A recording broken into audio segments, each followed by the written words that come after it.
Hi guys, welcome to சிகே vlogs. இன்றைக்கி நம்ம என்ன பார்க்க போகிறோம், வாழைப்பூ எப்படி செய்யலாம் அப்படிங்கிறத பார்க்க போகிறோம். நம்ம நிறைய பேர் வாழைப்பூ கட் பண்ணி மோரில் ஊற வைப்பாங்க. அந்த மாதிரி ஊற வைக்கணும்னு தேவையே இல்லை. இந்த பொரியலுக்கு தண்ணியில் போட்டு அலசி எடுத்து வச்சாவே போதும். கட் பண்ணி தண்ணியில் போட்டுட்டு நம்ம என்ன பண்ணலாம், தாளிக்கிறதுக்கு தேவையான எல்லாமே வச்சுக்கலாம்.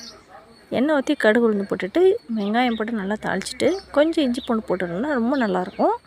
அது நல்லா வணங்கிட்ட பிறகு நம்ம தண்ணியெலாம் வடிகட்டிட்டு நம்ம வாழைப்பூ எடுத்து இதில் போட்டு நல்லா வணக்கிக்கலாம். நல்லா ஒரு 5 மினிட்ஸ் வணக்குங்க. அப்போ தான் நல்லா டேஸ்ட் வரும். அப்புறம் நம்ம மஞ்சள், மிளகாத்தூள், கறி மசாலா கொஞ்சம் போட்டுக்கலாம். இதுக்கும் டேஸ்ட்டு நல்லா கிடைக்கும். இது போட்டுட்டு நல்லா கிண்டி விட்டுட்டு கொஞ்சம் உப்பு போட்டுட்டு நல்லா வேக வச்சிடலாம். கொஞ்சமாக தண்ணி ஊற்றி, அப்போ தான் நல்லா டேஸ்ட்டாக இருக்கும். அதுக்கு பிறகு வெந்த பிறகு நம்ம தேங்காய் பூ துருவி இதில் போட்டுக்கலாம். இந்த தேங்காய் பூ போட்டால் ரொம்ப டேஸ்ட்டாக இருக்குங்க. இந்த மாதிரி நீங்கள் பொரியல் செஞ்சு சாப்பிட்டு பாருங்கள். எந்த ஒரு துவர்ப்புமே இருக்காது. அப்படியே அல்டிமேட்டாக இருக்கும். இந்த வீடியோ பிடிச்சி